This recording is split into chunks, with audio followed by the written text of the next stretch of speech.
बिस्मिल्लाहिर्रहमानिर्रहीम। इस वक्त हम मौजूद हैं लैंसडाउन ब्रिज पर, जहां पर बदतरीन ट्रैफिक जाम है। और ये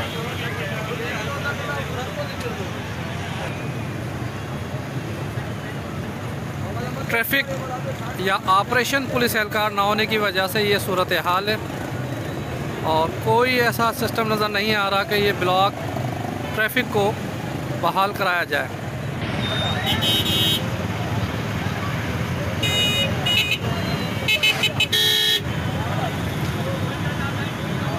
ये देखें आवाम को परेशानी का सामना।